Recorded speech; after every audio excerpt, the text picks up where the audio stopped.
Olá, pessoal. Sejam muito bem-vindos de volta aqui ao nosso canal. Sou o Dr. Luiz Felipe Berchielli, sou neurologista. E o nosso vídeo de hoje é a apresentação de uma live que eu participei com a psicóloga Regina Fernandes sobre a síndrome da pessoa rígida, a doença da cantora Celine Dion.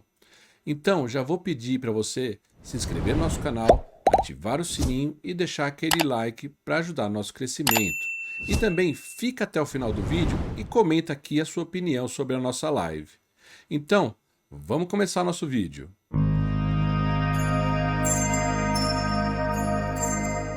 Então, vamos tocar agora. Vamos lá. Deixa eu começar aqui, dando primeiro as boas-vindas. Muito obrigada por ter aceitado o convite para a gente falar sobre a síndrome da pessoa rígida.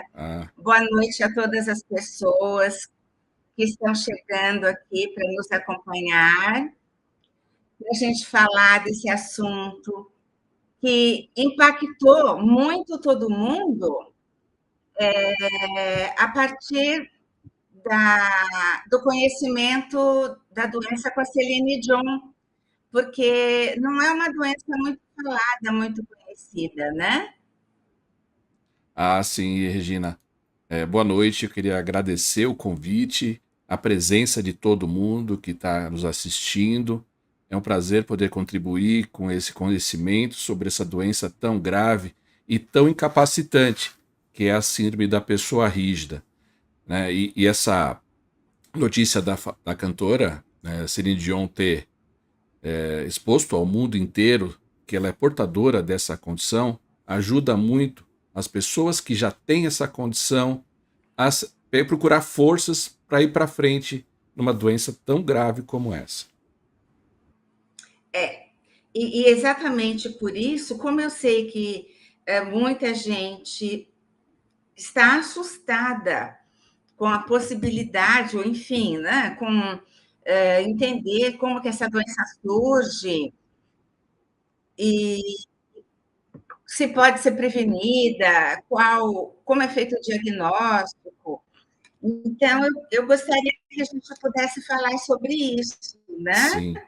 E, doutor Berkeley, qual é a causa da síndrome da pessoa rígida? Olha, Regina, a causa da síndrome da pessoa rígida, ela não tem uma ideia muito precisa do que seja essa causa, mas a gente sabe que ela é uma doença autoimune. São alterações que ocorrem no sistema imunológico da pessoa que acabam atacando o próprio corpo pelos autoanticorpos. Ou seja, os autoanticorpos atacam o nosso corpo pensando que sejam algum agente externo, algum agressor externo. Então, por isso que é chamado de autoimune. Ela está atacando ela mesma.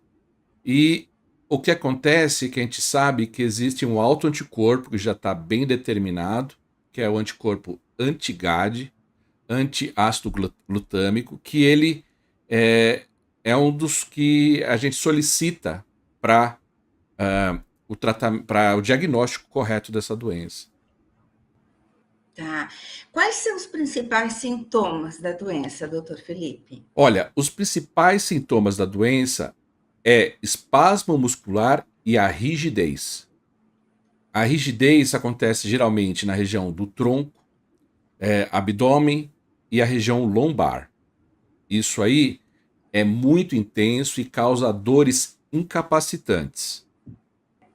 Homens e mulheres têm a mesma predisposição à doença? Olha,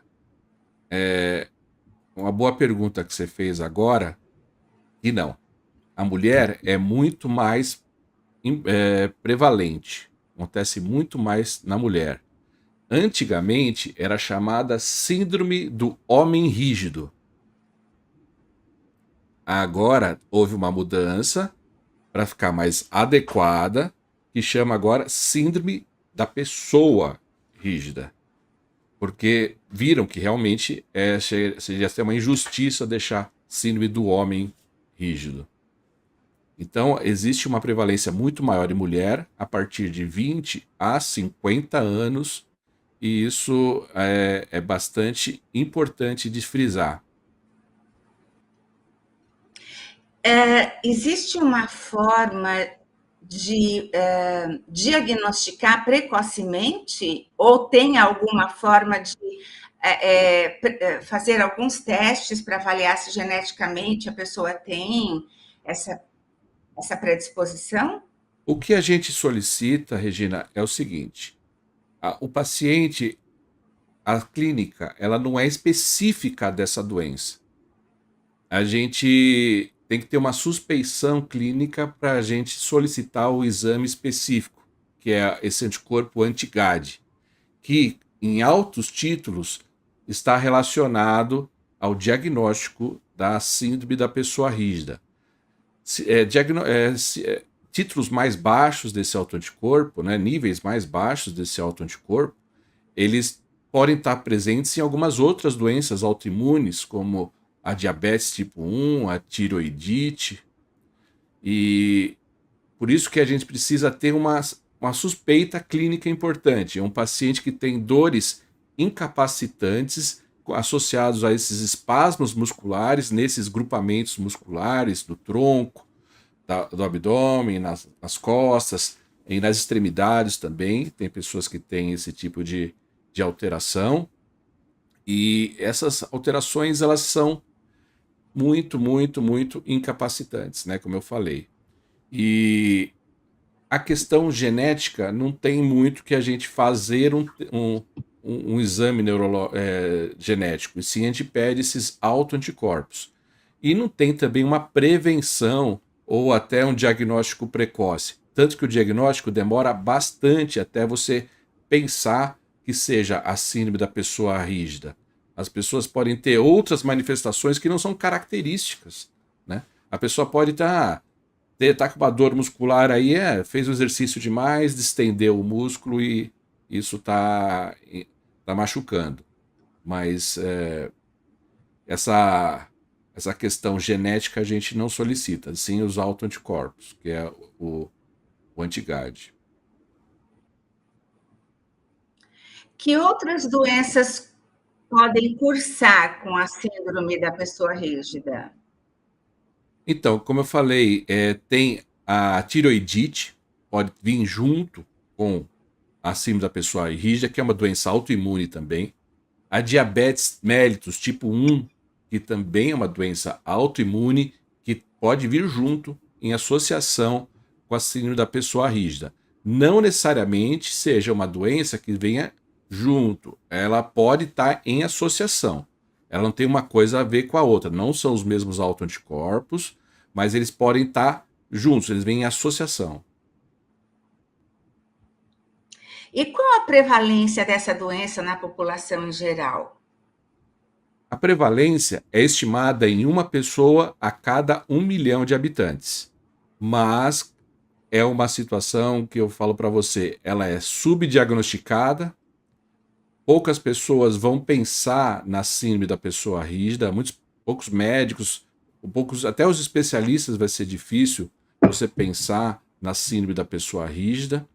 E isso dificulta muito o diagnóstico e o tratamento também.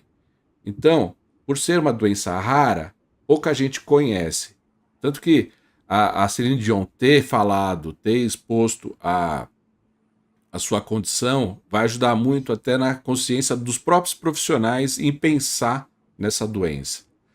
Então, tem pessoas que os médicos acham que seja assim da pessoa rígida e também não é. Você tem uma ideia, tem um trabalho que mostrou que 70% das pessoas que são encaminhadas a centros de referência e o pessoal pensa que é a síndrome da pessoa rígida, 70% é outra doença. O pessoal tem uma outra doença associada. Não tem nada a ver com a síndrome da pessoa rígida. Então é difícil o diagnóstico, é difícil você ter a suspeita clínica dessa doença. O tratamento, doutor Berkeley, ele é multidisciplinar? A gente sempre encaminha o paciente para fazer um tratamento multidisciplinar. A parte emocional é muito importante em associação. As pessoas, elas têm como gatilho alguns estados emocionais, por exemplo, a pessoa, quando vai sofrer um estresse, ela pode ter uma piora desse quadro. Quando ela tem pessoas que quando vão se expor em público, quando as pessoas tem pessoas que têm crises quando vão pegar um elevador, para você ter uma ideia de medo. Então tem gente que tem medo de atravessar a rua. Então eles têm fobias. E essas fobias elas precisam ser tratadas também. A gente sempre encaminha para tratamentos multidisciplinares. Super importante. Claro, a parte medicamentosa a gente nunca deixa de lado, né? Lembrar sempre do relaxante muscular, o baclofeno, a gente usa também o diazepam, clonazepam, tá? Que são medicamentos que já não são específicos para isso, mas ajudam muito na condição, no relaxamento desses músculos. O que a gente pode pedir também é fazer massagens, acupuntura, são terapias alternativas, mas a gente precisa sempre lançar mão dos outros profissionais para ajudar a gente no nosso tratamento adequado. No Brasil, o serviço público, ele oferece tratamento para essa doença? Ah, sim. O tratamento, ele é basicamente, a primeira linha são os relaxantes musculares, que eu falei, o baclofeno, alguns medicamentos que são antidepressivos, como o diazepam, o clonazepam, o alprazolam. O serviço público, ele fornece tanto o baclofeno, quanto o diazepam, quanto o clonazepam. Esses medicamentos ajudam muito. Então, quando você já tem o diagnóstico firmado, ou você já está com uma hipótese diagnóstica, você já pode lançar mão dessa medicação, pode prescrever essa medicação e fazer esse teste, ver como que o paciente vai se comportar. Então, essa é a primeira linha. A segunda linha é relacionado a medicamentos que vão ajudar na questão da imunidade, vão melhorar a imunidade, como, por exemplo, imunoglobulina, tem também o rituximab e também a plasmafese. Todos esses medicamentos, todos, já são disponíveis no sistema público de saúde, do SUS. Mas, como eu falei, o diagnóstico é bastante difícil. Não é o clínico que vai conseguir diagnosticar, tem que ser o especialista e geralmente vai demandar, como eu falei, bastante tempo até você ter o diagnóstico adequado.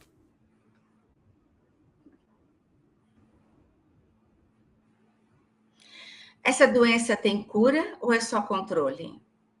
Infelizmente, Regina, essa doença ela não tem uma cura conhecida e outro controle que a gente vai ter que fazer de acordo com o que o paciente apresenta, vai fazer esse controle medicamentoso de acordo com a necessidade. A gente vai lançar um medicamento de repente de primeira linha, de segunda linha, a gente vai ver como que o paciente vai se manifestar, como que ele vai ter a resposta com essas medicações. Cura não existe, infelizmente. Mas os medicamentos eles ajudam bastante, eles são bastante eficazes.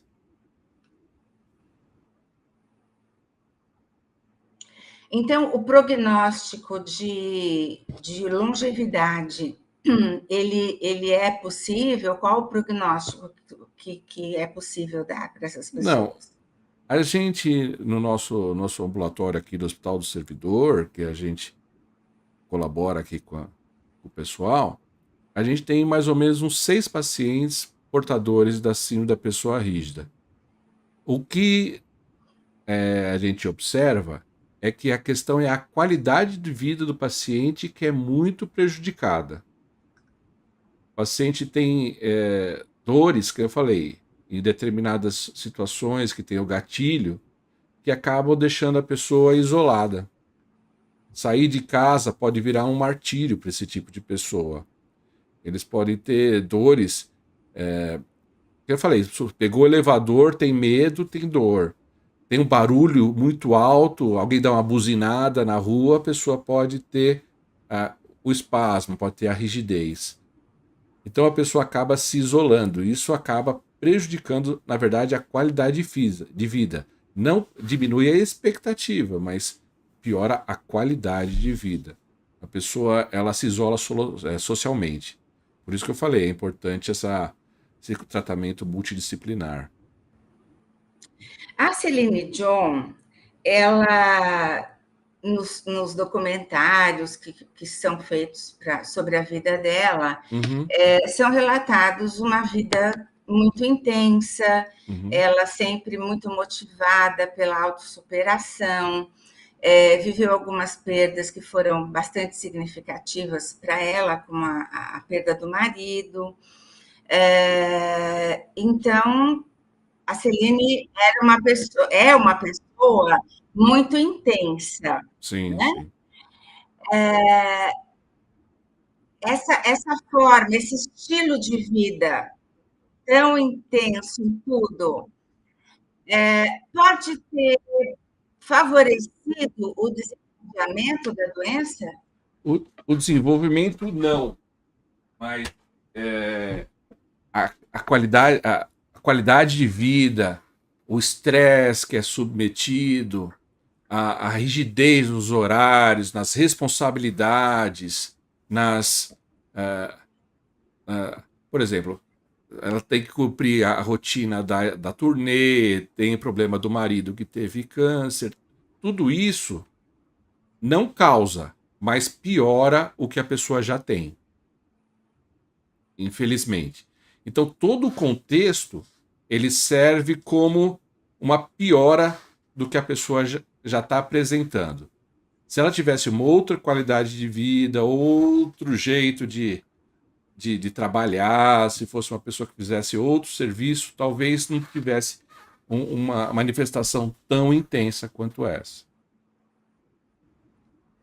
A forma como ela se apresentou agora na abertura das Olimpíadas, lá em Paris, ela parece que foi um momento em que ela veio se preparando com muito cuidado e com uma recuperação ali bastante importante, né?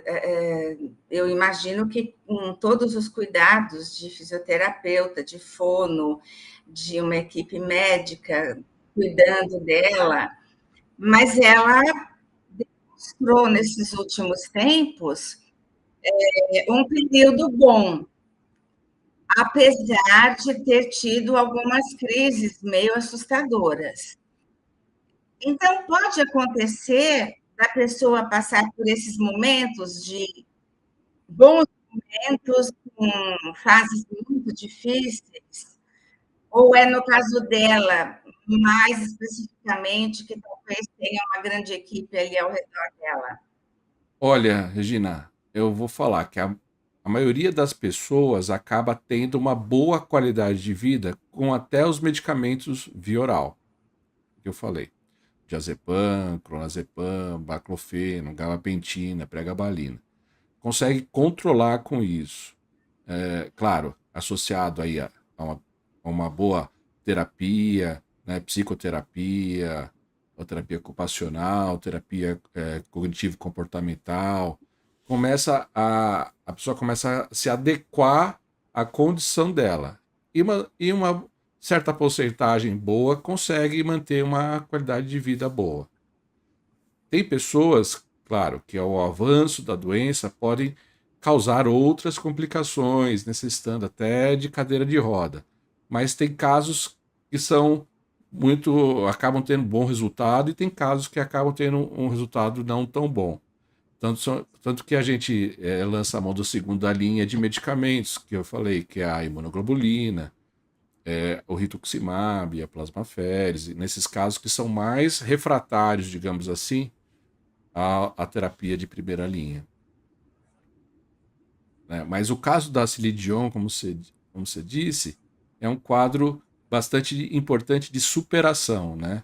O, o documentário, né, que ela fez realmente é bastante impactante, mostra um sofrimento muito intenso. E só dela ter se apresentado na abertura das Olimpíadas desse ano foi algo bastante emocionante, mostrando que a força de vontade da pessoa é o que mais vale numa condição tão grave quanto essa.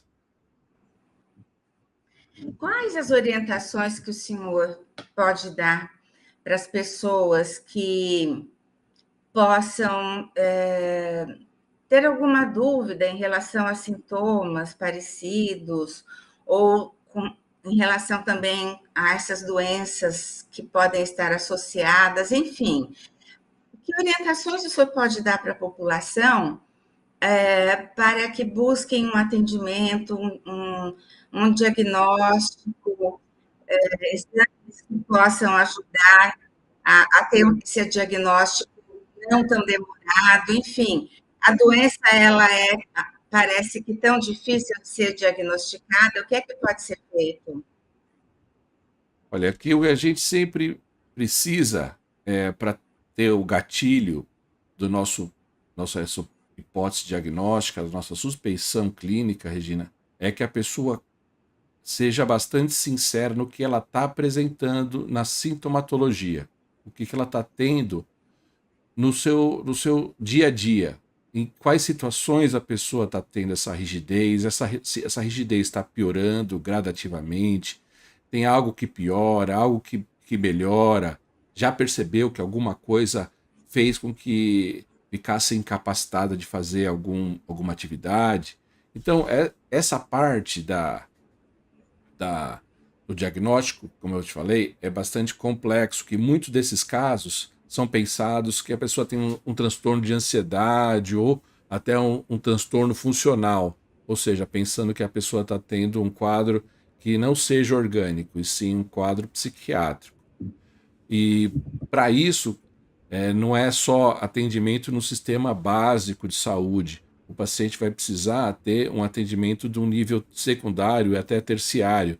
De repente, em um hospital escola, onde faça pesquisa, né? Porque é um caso que, com certeza, que nem eu falei, não vai ser diagnosticado em uma semana, e sim em algumas visitas ao especialista. O que é mais importante é a pessoa tentar explicar o que ela está sentindo para o seu médico. Porque pensou nisso, aí a gente vai pedir o exame direcionado, né? Que é aquele anticorpo que eu te falei, o anti-GAD. Eu não me lembro se eu fiz essa pergunta. Hum. É autoimune e ela é genética, ela é hereditária, tem Não, não, algum. ela não é genética, ela não quer dizer, ou seja, é uma alteração genética, mas ela não é hereditária. Ela não Tá. passa de pai para filho, né? Então, é algo que a pessoa tem um contexto e acaba tendo esse autoanticorpo que leva a ter essa manifestação. Não que tenha um gene específico. A gente sabe que a autoimune ela produz mesmo, a própria pessoa começa a desenvolver esse autoanticorpo contra essa proteína, né, que é o GAD. Uma dúvida que as pessoas também têm em relação a tratamento é quanto à possibilidade de ficar só no tratamento não invasivo ou de precisar de um tratamento invasivo e aí ficam mais preocupadas. Uhum. No caso da síndrome da pessoa rígida, é necessário em algum momento um tratamento invasivo? Dependendo do que a pessoa apresenta de resposta à terapia medicamentosa. Se a gente começa com a medicação, geralmente o diazepam, que ele tem uma excelente resposta, ou outro medicamento da mesma classe, o clonazepam, o prazolam, a gente faz um teste com essa medicação ao longo de cerca de 3 meses e a gente vai ver como que esse paciente vai estar. Se ele tiver uma boa resposta, a gente mantém isso e vai para frente. Se de repente tiver uma piora desse quadro ou uma baixa resposta, a gente vai ter que pensar em usar essa medicação, esse medicamento invasivo, que é a imunoglobulina, que é um medicamento que vai fazer uma lavagem, né, desses autoanticorpos, ou a plasmaférese, né, que faz uma filtração desses autoanticorpos, ou esse rituximab, que é outro medicamento que ele é o imunomodulador, que vai ajudar na produção desses a reduzir a produção desses autoanticorpos. Uhum. Doutor Berkeley, para as pessoas que gostam de ler bons artigos científicos e que querem se aprofundar no assunto, nós temos muitos artigos científicos que tratam da doença, como que é Sim, fácil encontrar sim, sim. Esses artigos eles estão disponíveis, né, nos grandes portais de, de ciência, né, de publicações como PubMed e outros portais, e são bastante acessíveis. Tem alguns que são pagos, mas a maioria a gente consegue gratuitamente. E tem muitas boas revisões também que saem periodicamente, que nem tem uma revisão que saiu recentemente aqui no Continuum Neurology, né, na última edição, só de doenças autoimunes. E um capítulo é o capítulo da síndrome da pessoa rígida, né?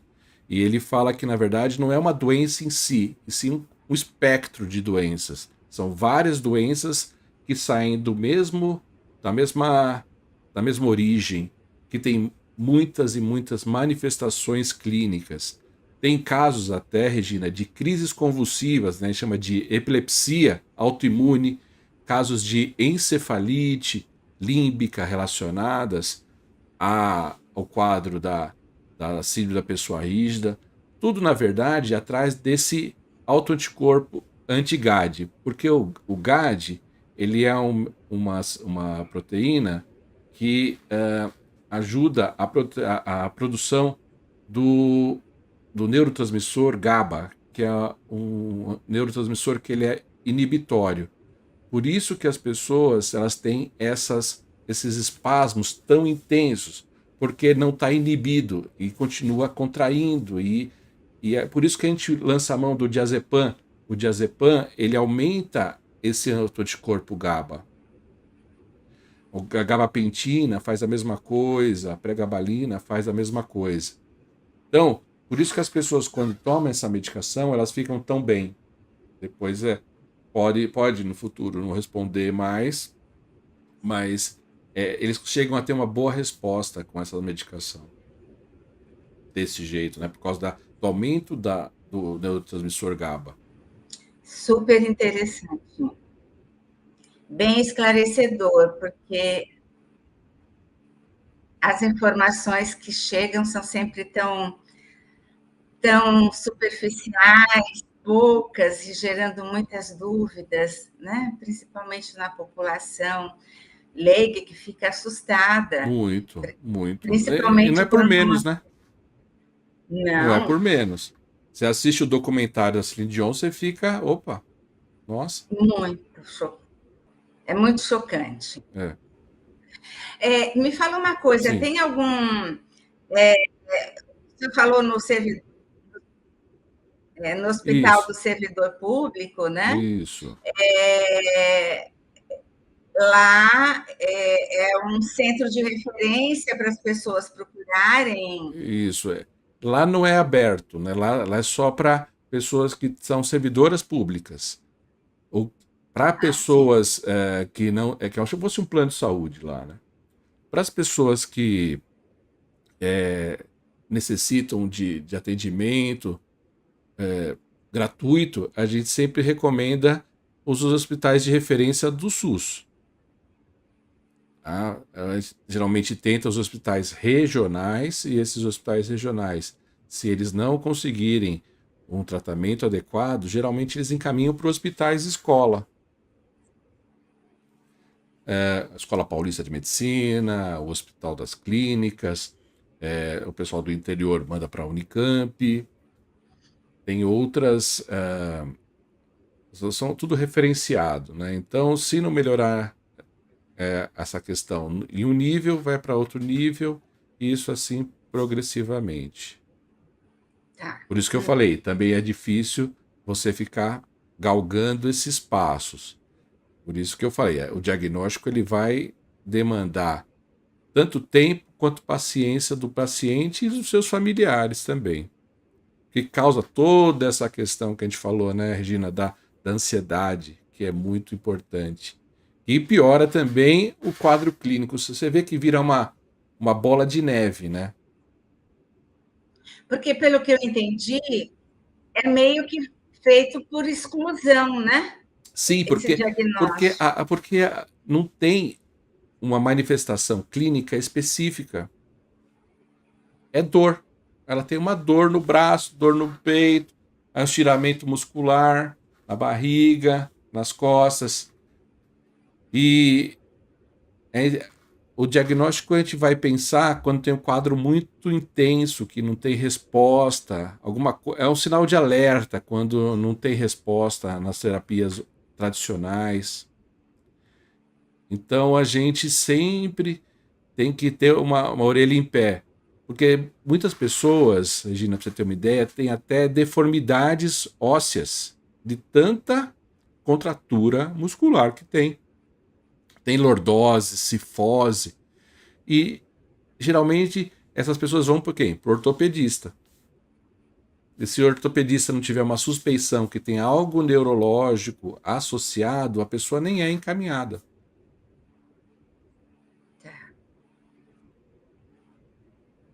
Ou seja, é uma doença difícil tanto para o paciente quanto para os médicos.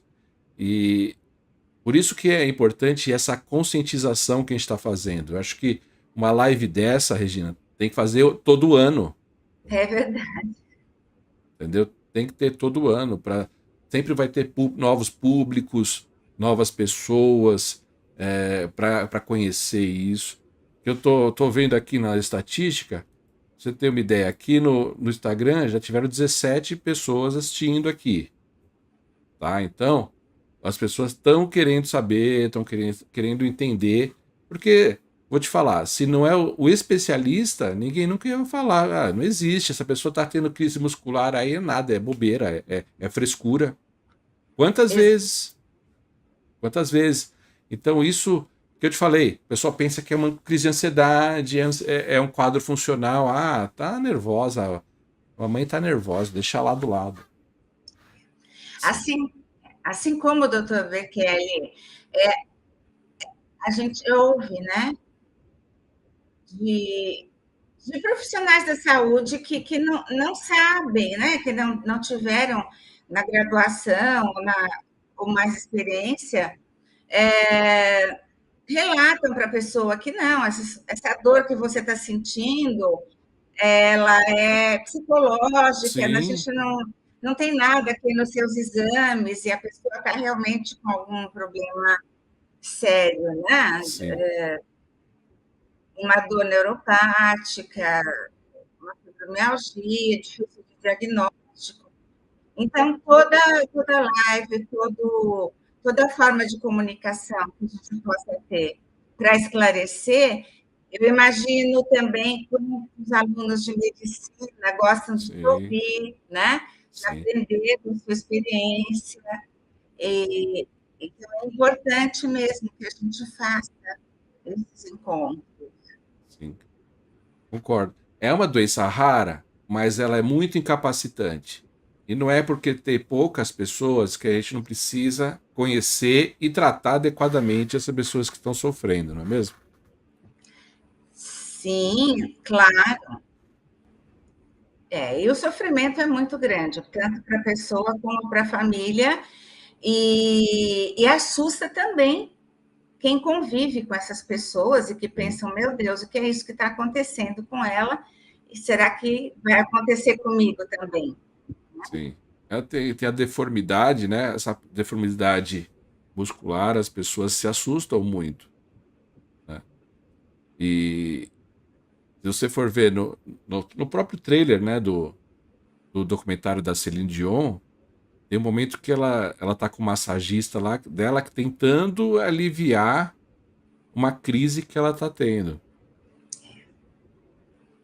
Então, você vê na face, a face de desespero da pessoa que sofre com a síndrome da pessoa rígida. E ela fica com as mãos tortas, né? Sim, Toda tem rígida, toda toda a contraída. deformidade, né? Toda a deformidade. Por isso que é importante, tem vezes, olha, para você ter uma ideia, a gente precisa. utilizar esses benzodiazepínicos, como o diazepam, clonazepam, em doses altas, doses que a gente não são usuais. E para você ter uma ideia, geralmente a gente dá um diazepam de 10 miligramas para a pessoa já tem um sono, já tem um relaxamento. Não no caso das pessoas que têm a síndrome da pessoa rígida. A gente sempre vai ter que precisar de doses mais altas dessas medicações e, surpreendentemente, as pessoas não vão ter os efeitos colaterais que a gente vê com as pessoas quando tem o uso desses medicamentos, como a sonolência, né? Então, tem pessoas que estão tomando doses altas e não estão tendo a sonolência. Claro, porque essas medicações, além de causarem essa, essa tolerância, né, que eles têm, elas podem não ter tanto efeito como tem nas pessoas em geral. Então vai precisar de doses mais escalonadas. Por exemplo, a gente costuma usar 10 miligramas do diazepam. Tem pessoas que a gente dá 60. Claro, dividido. Nossa, É. é uma 6 vezes diferença. mais, 6 É. vezes mais, 6 vezes mais. Pessoas de cidades menores, com poucos recursos, é, elas costumam vir para grandes centros como São Paulo, porque eu fico pensando, se é um diagnóstico tão difícil e tão demorado, né? Uma pessoa que mora numa cidade pequena, do interior, o acesso a uma cidade que tem mais recursos de avaliação, de tratamento, como que essa pessoa faz para conseguir ficar muito tempo esperando ter o diagnóstico? É, isso é difícil mesmo. Tem vezes que a gente precisa ter muita boa vontade. O médico da região, o médico de família, ele precisa entender a limitação daquela região e encaminhar o paciente para um centro de referência.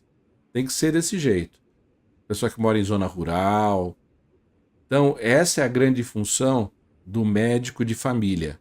O médico de família, ele vai ter que ajudar a encaminhar adequadamente, direcionar o paciente a um centro que precise de um tratamento adequado. Isso é o mais importante, é identificar, ter aquela sensibilidade de você perceber que a pessoa tem um quadro que está necessitando de um atendimento especializado e encaminhar de acordo. A pessoa pode não entender a doença, não saber qual a doença, mas perceber e conseguir ter a sensibilidade de encaminhar adequadamente, isso já vai ajudar e muito essa pessoa. Muito importante. Muito bom. Doutor Berkeley, o senhor Oi. gostaria de passar mais alguma informação do que a gente não chegou a comentar aqui? Olha, eu acho que, como eu falei, é importante ter essa conscientização para o diagnóstico correto e o tratamento adequado, melhorar a qualidade de vida da pessoa da síndrome com a síndrome da pessoa rígida. O paciente com a síndrome da pessoa rígida, ele precisa muito acolhimento, não só da parte neurológica, mas também da parte psicológica, fisioterápica, para ter um atendimento global e melhorar a qualidade de vida. Ela não é uma doença que vai matar, mas ela vai ter uma piora da qualidade de vida muito importante. Por isso que precisa ter um, uma abordagem multidisciplinar e bem focada e assertiva num paciente com a síndrome da pessoa rígida. Muito bom, muito bom. Bem, eu acredito que a gente deva fazer mais encontros com para poder falar sobre essas doenças raras, síndromes raras, para que eu acho importante levar informação, informação de qualidade, informação científica boa, para poder orientar a população, para buscar também orientação adequada, né? No meio, no meio científico. Com certeza. Muito bem. Não temos comentários, então? Aqui no chat ninguém falou nada, não. Mas com certeza depois o pessoal vai deixar os comentários embaixo Vai. aqui e aí a gente vai conversando sobre isso. Isso. Essa live vai ficar disponível aqui no meu canal.